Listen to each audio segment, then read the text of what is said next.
ये बिहार बोर्ड में आए हुए कुछ ऑब्जेक्टिव है इंटीग्रेशन का। 25 क्वेश्चन है और सभी प्रकार का क्वेश्चन लिया गया है जो पिछले साल में पूछा गया क्वेश्चन है, पिछले कई सालों और फ्रिक्वेंटली आते रहता है। तो इसको एक बार कर लेना है। बहुत ही आसान है, बिल्कुल आसान वाले लेवल से शुरू किया गया है और लगभग सारे ऑब्जेक्टिव को करना है हम लोगों को। फिर उसके बाद सब्जेक्टिव भी करना है, सब हो जाएगा। कोई एकदम आसान है और इतने अच्छे से, जितने अच्छे से प्रैक्टिस में रहेंगे तो बिल्कुल ही आसान होता है ये सब। तो ये है बिहार बोर्ड में आए हुए ऑब्जेक्टिव। ठीक, इसमें ऑप्शन नहीं लिखा हुआ है, सिर्फ क्वेश्चन लिखा हुआ है।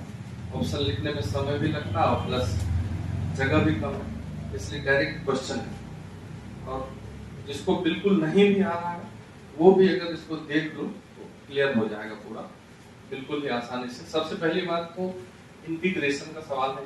इंटीग्रेशन क्या होता है? तो डिफरेंशिएशन का जस्ट रिवर्स प्रोसेस होता है। तो कुछ क्वेश्चन इंटीग्रेशन का डिफरेंशिएशन की सहायता से ही हम लोग बना लेते हैं। तो डिफरेंशिएशन भी पढ़ना जरूरी है, उसके बाद इंटीग्रेशन को किया जाना चाहिए। डिफरेंशिएशन का भी ऑब्जेक्टिव करवाना है, वो भी कराएंगे। तो अभी जो क्वेश्चन है, जैसे शुरुआत हुआ है एक नंबर से, लिखा हुआ है इंटीग्रेशन ऑफ डीएक्स। इंटीग्रेशन, अब यहाँ पे फर्स्ट ही क्वेश्चन में डेफिनेशन से ही क्वेश्चन आ गया। डिफरेंशिएशन, ये जो डी फॉर डिफरेंशिएशन है और ये जो इंटीग्रेशन का सिंबल है, ये डिफरेंशिएशन और इंटीग्रेशन दोनों रिवर्स प्रोसेस है। तो दोनों को हम यहाँ से काट भी सकते हैं और डायरेक्ट आंसर लिख सकते हैं x, और इंडेफिनिट इंटीग्रेशन में कांस्टेंट लगाते हैं x प्लस की। या फिर इसको ऐसे सोच सकते हैं कि अगर dx लिखा हुआ है तो 1 into dx, और हम ये सोचेंगे कि 1 किसका डिफरेंशिएशन था या है। तो ये 1 किसका डिफरेंशिएशन होगा? x का, इसलिए 1 का इंटीग्रेशन हो जाएगा x प्लस की। तो ये हो गया पहला, जो कि बिल्कुल ही डेफिनेशन ऑफ इंटीग्रेशन से क्वेश्चन बन रहा है, बिल्कुल कुछ नहीं। अब जैसे दूसरा क्वेश्चन है, दूसरा क्वेश्चन है x to the power 5, integration of x to the power 5। तो अब इसको तुम फॉर्मूला से बना लो या जैसे सोच लो। फॉर्मूला क्या होता है अपना? x पे पावर n का इंटीग्रेशन क्या होता है? x to the power n plus 1, power को बढ़ाना है और उसी से डिवाइड कर देना प्लस के। तो x to the power 5 है, तो x to the power 5 plus 1 6 upon 6 plus के। अब इसको चेक भी कर सकते हैं, जैसे x पे पावर 6/6 आंसर आया, तो इसको डिफरेंशिएट कर दीजिए। अगर हम इसका डिफरेंशिएशन निकालेंगे तो x टू द पावर 6 का डिफरेंशिएशन क्या होता है? तो 6 पावर है तो इसको बाहर ले आएंगे। डिफरेंशिएशन जो x पे पावर n का होता है वो क्या होता है? n को बाहर ले आओ और x का पावर 1 घटा दीजिए, n-1। ये 6 बाहर आ गया और x का पावर 6 से घटा करके हो गया 5, ये डिवाइडेड बाय 6 है, तो 6 करके तो क्या बच गया? x to the power 5। मतलब कहने का अर्थ ये है कि अगर x टू द पावर 5 का इंटीग्रेशन ये है, इसका ये डिफरेंशिएशन होगा। तो इंटीग्रेशन के ऑब्जेक्टिव को डिफरेंशिएशन से भी बना सकते हैं अगर डिफरेंशिएशन आता हो। जैसे हम क्या करेंगे, ऑप्शन को ही डिफरेंशिएट कर देंगे। अगर हम इसको डिफरेंशिएट करेंगे तो ये क्वेश्चन आंसर वाला आ जाएगा, इसलिए वो ऑप्शन अपना आंसर हो जाएगा। तो ये 2 नंबर था। जैसे 3 नंबर है, तो 3 नंबर में क्या है? x plus 2 dx। तो अलग अलग कर सकते हैं या ऐसा सोच सकते हैं, एकदम बिल्कुल बेसिक लेवल में कर जाएंगे। x dx, ये ब्रैकेट को ओपन कर दीजिए, x dx और इसका अलग इंटीग्रेशन, प्लस 2 into dx, इसका अलग इंटीग्रेशन। तो ये हो गया x, मतलब x पे पावर 1, तो पावर वाला डिफरेंट इंटीग्रेशन लगाएंगे। x to the power n का क्या होता है? x पे power n plus 1 by n plus 1। x to the power 1 का हो जाएगा x पे power 1 plus 1 upon 1 plus 1 plus, अब यहाँ पे 2 है, 2 को बाहर, कांस्टेंट है ये 2 को यहाँ बाहर ले आए, तो 2 into dx का इंटीग्रेशन। और पहला ही क्वेश्चन में dx का इंटीग्रेशन किया हुआ x, dx का इंटीग्रेशन होता है x, d और i कट जाता है तो 2x प्लस k। तो आंसर हो गया x to the power 2/2 plus 2x plus k। ये 3rd नंबर का क्वेश्चन। अब ये बात तुमको हमेशा के लिए ध्यान रखना है कि dx में अगर इंटीग्रेशन साइन लगा हुआ है, ये होता है x प्लस k। ये 1st नंबर क्वेश्चन, तो ये 3rd नंबर हो गया। अब ये 4th नंबर, फोर्थ नंबर में क्या है, dx by x। तो dx by x in the sense 1 by x dx, और ये इंटीग्रेशन तो 1 into dx dx, तो ये 1 by x किसका डिफरेंशिएशन होता है, 1 by x किसका डिफरेंशिएशन होता है, log x का होता है, इसलिए 1 by x का इंटीग्रेशन क्या होगा, log x प्लस k। अब x में मॉड लगा हुआ हो, मतलब हम समझ सकते हैं कि log का जो ये इंडेक्स होता है वो नेगेटिव नहीं होता है, इसलिए मॉड लगा होता है, तो कोई बात नहीं है उसको, जिसका आंसर कहीं नहीं भी अगर ऑप्शन में लिखा हुआ है मॉड तो भी चलेगा। तो dx by x का log x इंटीग्रेशन होता है। तो ये थर्ड नंबर, ये सब बेसिक बात है, सब हमेशा के लिए दिमाग में सेट रहना चाहिए कि dx by x क्या होता है, log x, dx by x का इंटीग्रेशन log x। ठीक, 5 नंबर में देखो क्या है, dx by root x। अब ये सब बात बिल्कुल याद होना चाहिए, इसलिए यहाँ पे लिखा हुआ है, कई बार आता रहता है, हर बार आता रहता है, इसलिए इसको ध्यान से देख लेना है। अब ये dx by root x है, इसको बनाने से पहले एक बार हम पीछे चलते हैं, डिफरेंशिएशन। डिफरेंशिएशन रूट x का याद करवाया जाता है, सभी लोगों को याद है, रूट x का डिफरेंशिएशन होता है 1/2 रूट x। ठीक है, अब ये कांस्टेंट 2 है तो इस 2 को इधर मल्टीप्लाई कर दिया जाएगा, ये हो जाएगा 2 रूट x, और इसका डिफरेंशिएशन हो जाएगा 1/रूट x। तो 2 रूट x का डिफरेंशिएशन होता है 1/रूट x, इसलिए 1/रूट x का ये इंटीग्रेशन होगा। तो कभी भी अगर 1/रूट x का इंटीग्रेशन पूछा जाए तो डायरेक्ट आंसर मारेंगे 2 रूट x। ऐसे फॉर्मूला से भी बना सकते हैं, कोई दिक्कत नहीं है, लेकिन हम यहाँ पे थोड़ा सा अच्छे तरीके को अगर देखें तो रूट x का डिफरेंशिएशन 1/2 रूट x होता है, 2 को अगर इधर लेके आ जाए तो 2 रूट x का डिफरेंशिएशन हो गया 1/रूट x, यानी कि 1/रूट x का इंटीग्रेशन होता है 2 रूट x। तो जहां भी dx by रूट x है तो उसका answer 2 root x plus k। तो दोनों एक जैसा है, दोनों को दिमाग में हमेशा के लिए सेट कर लो कि अगर dx by x रहे, केवल x, ये फोर्थ नंबर, इसका आंसर होगा log x। ठीक, और लेकिन अगर dx by रूट x हो, इसका आंसर होगा 2 रूट x। और दोनों इंपॉर्टेंट है, दोनों आ सकता है, दोनों आता है, और एकदम कई बार आता है। तो रूट x हो तो आंसर में भी रूट x है, याद रखने के लिए dx by रूट x है, यहाँ भी 2 रूट x, और अगर रूट x नहीं है, x है तो वो log, नीचे में अगर x है केवल तो log x। ये दोनों एक जैसा है, दोनों को याद रखना अति महत्वपूर्ण है। ठीक है, जैसे 6 नंबर क्वेश्चन, 6 नंबर क्वेश्चन में डेफिनिट इंटीग्रेशन दे दिया 2 से 3 dx by x। अब जिसको dx by x याद है, dx by x का इंटीग्रेशन होता है log x। ठीक, डेफिनिट इंटीग्रेशन में प्लस के लिखने का कोई जरूरी नहीं है, वो कट जाता है बाद में। तो log x, इसमें जाकर के एक बार 3 रख दीजिए अपर लिमिट, और एक बार लोअर लिमिट रख दीजिए 2। तो यहाँ पे x की जगह एक बार 3 रखिए, log 3 माइनस एक बार लोअर लिमिट रखिए तो log 2। और log का प्रॉपर्टी, जब दो log माइनस में हो, ये जो इंडेक्स है ये 3 और 2 ये डिवीजन में आ जाता है, तो इसका आंसर क्या हो जाएगा log 3। इस टाइप का ऑप्शन लिखा रहेगा 4। ठीक है, तो 4 में से एक ही ऑप्शन होगा, तो ऑप्शन लेकर के हम नहीं चले हैं, डायरेक्ट सीधा लिखा हुआ है, क्योंकि ज्यादा क्वेश्चन हो पाए कम समय में, इसलिए।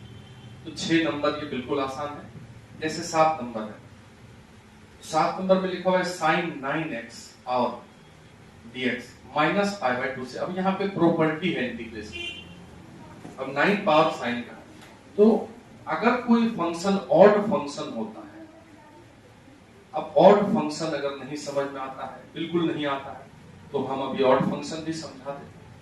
ऑड फंक्शन क्या होता है कि अगर किसी फंक्शन fx में x की जगह माइनस x रखा जाए और ये माइनस निकल करके बाहर आ जाए, तो उस फंक्शन को बोलते हैं ऑड फंक्शन। और ऑड फंक्शन का इंटीग्रेशन माइनस से प्लस के बीच में, जैसे ये लोअर लिमिट जो लिखा हुआ है माइनस में, वही अपर लिमिट प्लस में अगर लिखा है, जैसे यहाँ माइनस में π/2 है, प्लस में π/2, जैसे यहाँ माइनस में पाई रहता, प्लस में पाई रहता, तो हमेशा आंसर 0 होता है। तो ये ऑड फंक्शन कैसे है, तो जैसे मान लेते हैं ये जो साइन पे पावर 9x है, ये कोई फंक्शन है fx है, इसमें x की जगह माइनस x रख दीजिए, तो साइन पे पावर 9x है, दैट इज साइन x पे पावर 9 है, तो अगर x की जगह माइनस x दीजिए और उस पे पावर 9 दीजिए, तो माइनस साइन में जो माइनस एंगल में थीटा देते हैं माइनस एक्स, ये माइनस बाहर आ जाता है, तो माइनस साइन एक्स पे पावर 9 और माइनस पे पावर 9 माइनस तो बचा रह जाएगा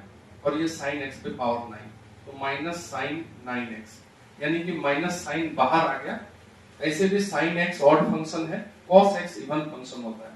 अगर यहाँ कॉस एक्स रहता, ठीक है, तो फिर गड़बड़ हो जाता, तब जीरो आंसर नहीं होता, इसका आंसर हो जाएगा जीरो। ठीक, ऑड फंक्शन में कभी भी अगर माइनस से प्लस लिखा हुआ हो तो डायरेक्ट जीरो, और ये पूछता है ऑड फंक्शन वाला, तो ये प्रॉपर्टी वाला 7 नंबर, ये इंपॉर्टेंट है, ठीक है, ऑब्जेक्टिव में हर जगह पूछा जा सकता है। अब जैसे 8 नंबर sec x dx, तो ये फॉर्मूला है, sec x का आंसर इंटीग्रेशन क्या होता है? तो sec x का इंटीग्रेशन कई लोग ऑप्शन में डिफरेंशिएशन भी लिखा रहता है। sec x का जो डिफरेंशिएशन होता है, डिफरेंशिएशन ऑफ sec x, वो होता है sec x tan x। तो कई बच्चा तो यही मार के आ जाएगा, sec x का डिफरेंशिएशन ही मार के आ जाएगा sec x के इंटीग्रेशन में, जबकि वो खुश होकर के आएगा कि बनाए हो तो गलती होना ही है। sec x का इंटीग्रेशन, ये सब प्रूफ है, सब ऑलरेडी बताया गया है। sec x का इंटीग्रेशन होता है log, ठीक है, sec x plus tan x plus t, ये sec x का इंटीग्रेशन, इसको याद रखना है। sec x का इंटीग्रेशन क्या होता है? log sec x plus tan x। तो एकदम 100% याद होना चाहिए, भूलना नहीं है इसको। इसमें फॉर्मूला भी रिवाइज हो रहा है, ये भी ध्यान रखा गया है कि फॉर्मूला भी अपना रिवीजन हो जाए, जो भूलने वाला फॉर्मूला है। जैसे अगला 9 नंबर है वो है tan x, तो tan x का इंटीग्रेशन और tan x का डिफरेंशिएशन, tan x का जनरली डिफरेंशिएशन ही मार देते हैं बच्चे। tan x का डिफरेंशिएशन क्या होता है? sec स्क्वायर x, ये यहाँ रिवाइज हो रहा है। tan x का डिफरेंशिएशन क्या होता है? sec square x। लेकिन tan x का इंटीग्रेशन पूछेगा और ऑप्शन में ये भी लिखा रहेगा sec स्क्वायर x, तो पहले ही ऑप्शन में लिखा रहेगा, पहले ही गलत कर देंगे। tan इंटीग्रेशन होता है एकदम, अब इसको प्रूफ भी कर सकते हैं tan x के इंटीग्रेशन को। tan x को लिखते हैं हम sin x by cos x dx, ठीक। तो cos x को अगर हम t मानेंगे, if cos x is equal to t, तो cos x का डिफरेंशिएशन क्या होता है? माइनस sin x, x का dx और t का dt। तो ये जो बदल गया, ये क्वेश्चन कैसे हो गया? sin x की जगह हम क्या लिख देंगे? ये sin x dx आ गया, तो यहाँ से sin x dx equal to minus उस साइड लेके चले जाएंगे तो माइनस dt। ये sin x dx की जगह लिख देंगे माइनस dt, और नीचे हो गया t। अब ये माइनस यहाँ से बाहर ले आए, तो dt by t, अब शुरू में ही बताए थे dx by x log x, तो dt by t का इंटीग्रेशन हो जाएगा log t प्लस t, ठीक। अब ये t चला जाएगा ऊपर, ये जो माइनस साइन है log की प्रॉपर्टी में इस पे पावर में आ जाएगा, तो ये हो जाएगा log t पे पावर -1 प्लस k, तो t पे power -1 in the sense 1 by t plus k, तो 1 by t मतलब t किसको माना गया है? cos को, तो 1 by cos, यहाँ t की जगह अगर cos लिख देंगे ये हो जाएगा log sec x, और log में है इसलिए इसको मॉड में लिख देते हैं, तो log sec x plus k, cos का उल्टा है, cosec लिखा हुआ है, तो log sec x, ठीक, log sec x plus k। tan x का इंटीग्रेशन क्या होता है? log sec x plus k। तो ये सिंपल वाला चीज है, log sec x plus k, ठीक है। तो ये सब प्रूफ भी हो गया, बिल्कुल आसान है, तो 9 नंबर हो गया, tan x का log sec x plus k।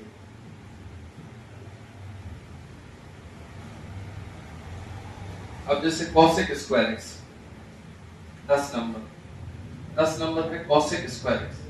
तो डायरेक्ट अगर किसी को डिफरेंशिएशन याद है cosec स्क्वायर x किसका डिफरेंशिएशन होता है, तो बन जाएगा cot x का डिफरेंशिएशन क्या होता है?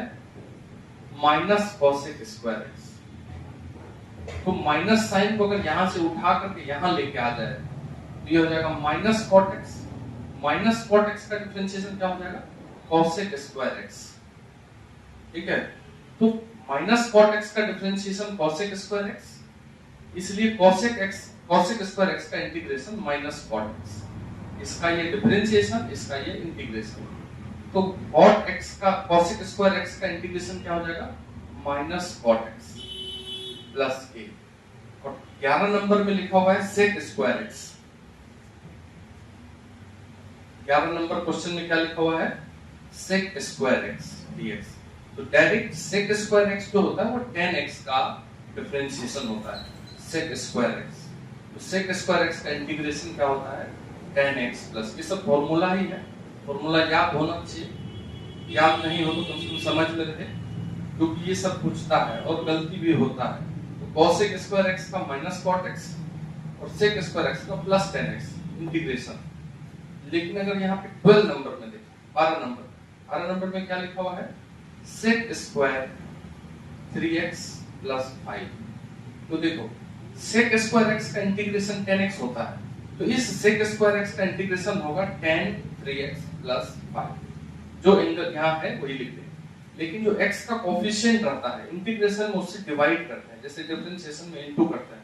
ये जो x का कोफिशिएंट 3 है तो 1/3 से इसको डिवाइड कर देंगे, तो प्लस a, ये आंसर हो जाएगा tan 3x plus 5 by 3 plus a। ये हो गया बिल्कुल सिंपल इंटीग्रेशन, ठीक है।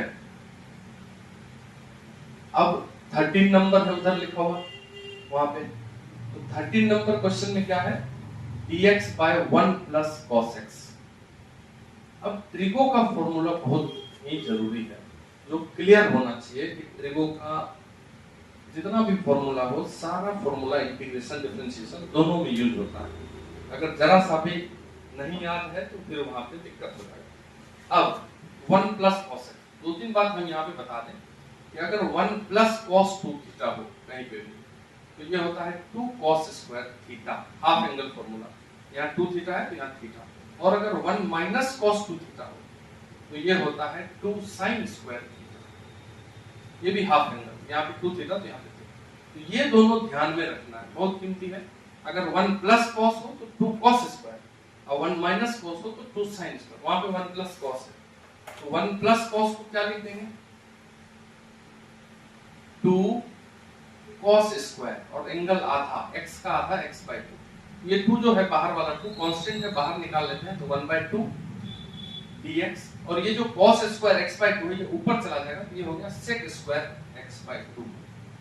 तो sec स्क्वायर का इंटीग्रेशन अभी देखें यहाँ tan x होता है, sec स्क्वायर का इंटीग्रेशन क्या होता है, tan x होता है। तो tan x, तो sec स्क्वायर x का इंटीग्रेशन tan x होता है, तो यहाँ sec स्क्वायर x/2 है, तो sec स्क्वायर x/2 का इंटीग्रेशन हो जाएगा tan x/2। लेकिन यहाँ जो x का कोफिशिएंट है, इस क्वेश्चन में x का कोफिशिएंट 1 था तो कोई दिक्कत नहीं था, लेकिन यहाँ x के साथ 1/2 लगा हुआ है, तो उस कोफिशिएंट से इसको भाग दे देंगे प्लस के, तो ये जो नीचे वाला हाफ है ये हाफ कट गया, तो आंसर हो गया tan x/2 प्लस के।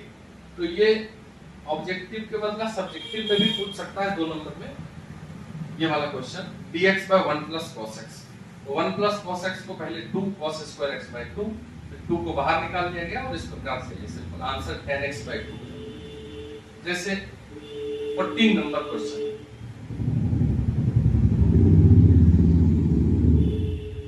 अगर 14 नंबर क्वेश्चन को देखें तो dx by 1 minus sin x, तो या तो इस साइन को cos बना के हम बना सकते हैं, या फिर अगर ऊपर नीचे 1 प्लस साइन x से इंटू कर दिया जाए, ऊपर भी इंटू dx में, और नीचे 1 माइनस साइन x है, इसमें भी 1 plus cos x, 1 plus sign x, ये 1 plus sign x 1 plus sign x दोनों एक ही चीज है। तो ऊपर हो गया 1 plus sign x dx divided by, अब ये a minus b a plus b, a square minus b square, 1 का square 1 minus sine square x, 1 minus sin square x cos square x, तो 1 plus sin x divided by cos square x dx।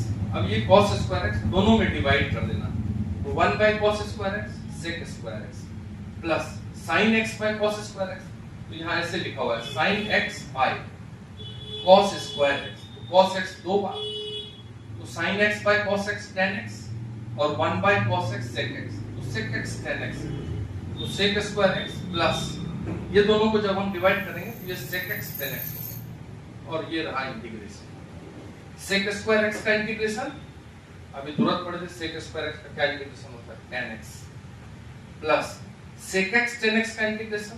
तो ये भी याद रखना है, sec x का differentiation होता है sec x tan x, और sec x tan x का इंटीग्रेशन होता है sec x, तो sec x tan x का इंटीग्रेशन हो जाएगा sec x, तो tan x प्लस sec, ये सब सब्जेक्टिव में भी आ सकता है 2 नंबर में, ऑब्जेक्टिव में तो आता ही है, ऑप्शन लिखा हुआ रहेगा।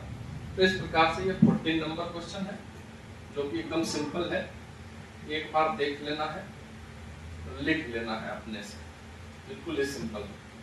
अब 15 में बिल्कुल आ गया 1 plus cos 2x under root dx, और फिर 1 प्लस cos 2x, तो 1 प्लस cos, तो 2 cos स्क्वायर 2x का आधा x, ये बिल्कुल सिंपल हो गया, और ये dx।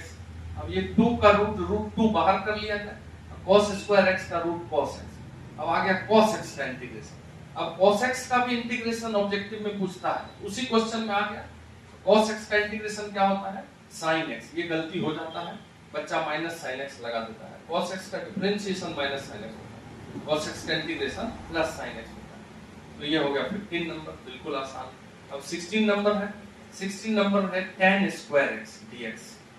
अब ये बिना लिमिट लगाए भी पूछा जा सकता है, लिमिट लगा दिया है 0 से π/4। तो यहाँ पे क्या ध्यान देना है कि जब भी tan स्क्वायर का इंटीग्रेशन पूछा जाए तो पहले उसको sec स्क्वायर x में बदल देना है। इस tan स्क्वायर x को लिखते हैं हम sec स्क्वायर x माइनस 1, क्योंकि आइडेंटिटी होता है sec square x minus tan square x equal to 1। तो tan स्क्वायर x की जगह tan स्क्वायर x उधर जाएगा, 1 इधर आएगा, तो sec स्क्वायर x माइनस 1, इसका हम इंटीग्रेशन करेंगे, ये 0 से π/4। अब sec स्क्वायर x का इंटीग्रेशन, या फिर आ गया sec square x 11 number, sec square x का इंटीग्रेशन होता है tan x माइनस 1 का इंटीग्रेशन होता है x, पहला क्वेश्चन यहाँ 1 dx, और 1 का इंटीग्रेशन x, इसमें जा करके रख देंगे 0 और π/4, तो π/4 जा करके रखिए। अगर यहाँ 10 में π/4 रखेंगे तो 10 π/4 माइनस π/4 x की जगह, ये अपर लिमिट रखने के बाद 0 रखते हैं, तो tan 0 और यहाँ 0 तो 0, tan 0 भी 0 होता है, ये दोनों 0 ही हो गया, 10 π/4 1 माइनस π/4, ये आंसर हो गया। ये हो गया आपका 16। अब आते हैं 17 number question. 17 number question NCERT का ही है, आता है dx by sin square x cos square x। तो यहाँ ऊपर में 1 इंटू dx है, कुछ नहीं है, 1 इंटू dx, उस 1 को हम लिख सकते हैं sin square x plus cos square x, ये 1 इंटू dx डिवाइडेड बाय नीचे वाला sin square x into cos square x, ये डिवाइड हो गया नीचे से। अब यहाँ 2 है sin square plus cos square, एक बार sin स्क्वायर x में इसको डिवाइड कीजिए, ये sin square x divided by ये दोनों, तो sin स्क्वायर x नीचे आ गया sin square x cos square x, plus फिर cos स्क्वायर x में ये दोनों डिवाइड कीजिए, तो cos स्क्वायर x में sin square x cos square x divide हो गया, और ये रहा dx। अब यहाँ पे sin स्क्वायर x कट जाएगा, तो 1 by cos square that is sec square x plus cos square cut जाएगा, तो 1 by sin square x that is cosec square x। अब sec स्क्वायर x का इंटीग्रेशन भी बताए हैं हम अभी तुरंत, sec स्क्वायर x का इंटीग्रेशन होता है tan x, और cosec स्क्वायर x का भी इंटीग्रेशन बताएं, cosec स्क्वायर x का इंटीग्रेशन होता है माइनस cot x प्लस की। तो ये हो गया आपका 17, बिल्कुल ही ठीक ठाक अच्छा क्वेश्चन है, ऑब्जेक्टिव में कई बार आया हुआ है, सब्जेक्टिव भी इस प्रकार का आता है। अब 18 number sin x into cos x, तो मालूम है हमको फॉर्मूला sin 2x का क्या होता है, 2 sin x cos x। तो यहाँ पे 2 नहीं है तो 2 लगा दीजिए, अपने मन से 1/2 कर दीजिए, तो ये हो गया 1/2, 2 sin x cos x को बोलेंगे sin 2x dx। अब sin का इंटीग्रेशन होता है माइनस cos, तो इस sin 2x का इंटीग्रेशन हो जाएगा माइनस cos 2x, लेकिन ये जो x का कोफिशिएंट 2 है इससे डिवाइड कर देंगे प्लस के, तो ये हो गया 1/2 into 2 1/4 minus cos 2x plus के, ये हो गया 18 नंबर क्वेश्चन। ठीक है, तो बिल्कुल ही आसान है, कुछ नहीं है, बस एक बार ये क्वेश्चन देने का मतलब ये हुआ कि रिवाइज हो जाना है, रिवाइज कर देना है, किसी भी तरीके से इसको देख लेना है। बिल्कुल ही सिंपल है। इस प्रकार का कई क्वेश्चन का सीरीज हम चला करके डाल देंगे। जैसे मान लो 19 नंबर है, 19 नंबर में लिखा हुआ है dx by x square plus a square. तो ये फॉर्मूला है, इसलिए दिया गया है कि कई बार मतलब इस फॉर्मूले का यूज हमेशा होता रहता है। ये फॉर्मूला क्या होता है, 1 बाय ए tan इनवर्स x बाय ए प्लस b। जैसे 20 है तो 20 उसी का रूप है, dx by x square plus 16। तो ये जो 16 है तो 16 को हम लिखेंगे 4 का स्क्वायर, तो x square plus a square, बस फॉर्मूला में रखना है। 1 by a 1 by 4 tan inverse x by a तो x बाय 4 प्लस a। तो 19 20 दोनों एक ही है, बस जानबूझ करके लिखा गया है, एक बार फॉर्मूला में बैठाने के लिए आ गया और कुछ नहीं। अब 20 21 नंबर भी क्वेश्चन आते रहता है बार बार, एनसीईआरटी का ये है। अब इसको बनाने के लिए एक सीधा साधा तरीका जो दिमाग में सेट रहना है, वहां नहीं सोचना है। नीचे से रूट एक्स को कॉमन कर लो, तो रूट एक्स अगर एक्स से निकलेगा तो बचेगा रूट एक्स, और रूट एक्स यहां से निकलेगा तो बचेगा 1। अब इसको अगर टी मानेंगे हम, रूट एक्स प्लस 1 अगर टी मान लिया जाए तो रूट एक्स का डिफरेंशिएशन होता है 1/2 रूट एक्स, और x के लिए dx 1 का 0 इक्वल टू dt। तो देखिए dx by root x, dx by root x, और ये 2 को उधर कर लो तो इक्वल टू dt। तो क्वेश्चन में यहाँ जो क्वेश्चन लिखा हुआ है, इस क्वेश्चन में dx बाय रूट एक्स की जगह हम क्या रख दें, ये dx बाय रूट एक्स की जगह 2 dt रख देते हैं। ये हो गया 2 dt, और इसको माना गया है t, तो आ गया dt बाय t। तो dx बाय x log x होता है, dt बाय t हो जाएगा log t, तो that is 2 log t plus k, और t की जगह हम क्या रख देंगे, जिसको t माना गया है, root x plus 1 plus k। अब इस 2 को यहां से उठा के यहां भी दे सकते हैं, तो log रूट x प्लस 1 का होल स्क्वायर प्लस k। जो ऑप्शन में लिखा रहेगा वहां तक हम पहुंच जाएंगे। तो ठीक ठाक क्वेश्चन है। 21 और 22 और 23 सब इतना बार आया हुआ है, तो सबको बनाना है, गलती नहीं करना है हड़बड़ी में। बस एक चीज है, गलती नहीं करना है हड़बड़ी। जैसे 22 है एक्स स्क्वायर इंटू ई पे पावर एक्स क्यूब dx, तो यहाँ पे हम एक्स क्यूब को t मान लिया, क्योंकि एक्स क्यूब को t मानते ही उसका डिफरेंशिएशन में एक्स स्क्वायर आ जाएगा।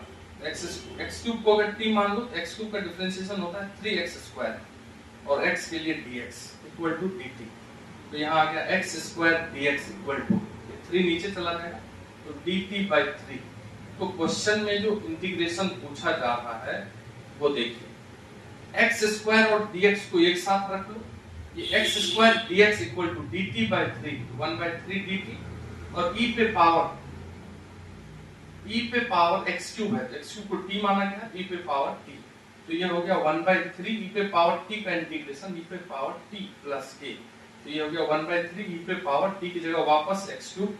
तो ये क्वेश्चन भी कई बार, गिनती भी नहीं है कितना बार आएगा, ठीक है। तो x cube dx, x cube e पे power x, x square e पे पावर x क्यूब है, तो x क्यूब को t मानना है। इसी प्रकार से बदल दिया जाएगा, तो यहाँ पे अगर x 4 कर दिया जाए तो यहाँ x पे पावर 5 लिख दिया जाएगा, तो उसमें भी x पे पावर 5 को t मान के हम आगे बढ़ सकते हैं। बिल्कुल सिंपल सा चीज है ये सब, ठीक है। अब 23 नंबर, ये क्वेश्चन डालने का तरीका ये है, मतलब इसलिए डाला गया है कि सभी प्रकार का क्वेश्चन है, तो एक बार फुल रिवाइज हो जाएगा बेसिक। जैसे e पे power x cot x plus log sin x dx, ऐसा लिखा हुआ इंटीग्रेशन। तो हमारा फॉर्मूला ये होता है कि अगर कोई फंक्शन है उसमें उसका डिफरेंशिएशन प्लस है, fx plus f dash x into e पे पावर x, इसको अगर इंटीग्रेशन किया जाता है तो इसका आंसर होता है e पे पावर x और ये fx, e पे पावर x इनटू fx।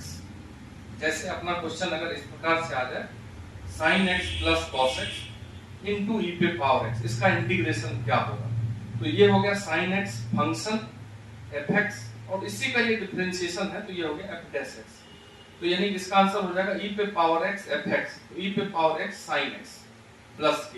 तो हमारा जो क्वेश्चन है यहाँ पे, हमारे क्वेश्चन में cot x का ये डिफरेंशिएशन होता है।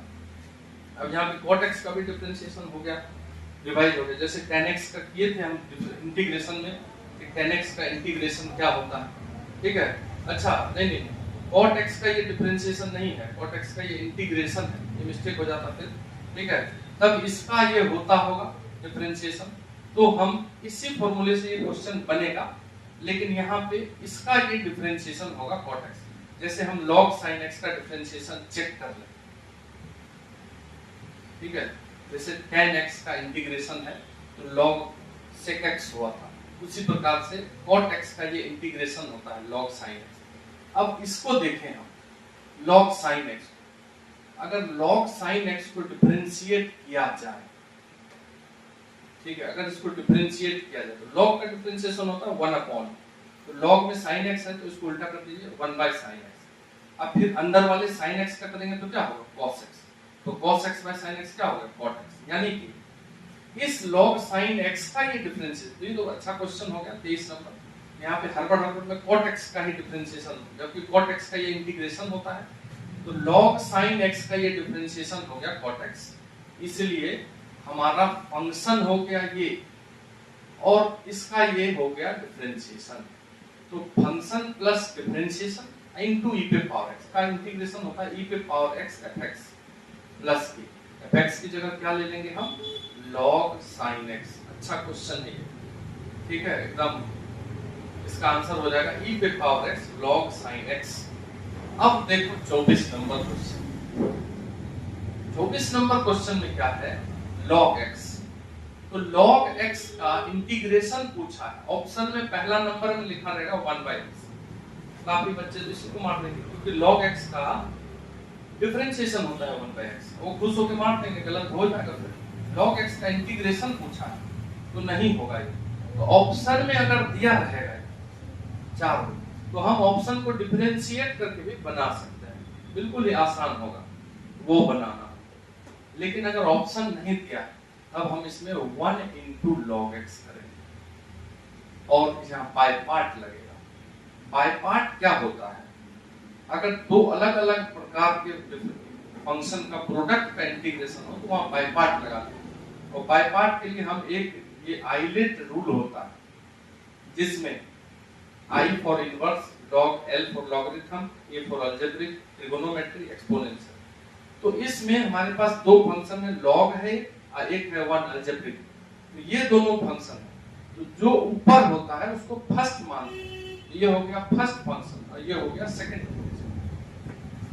जब दो अलग अलग प्रकार के फंक्शन का प्रोडक्ट का इंटीग्रेशन करना हो, इसका फॉर्मूला होता है first function as it is लिख दीजिए log x into integration of second.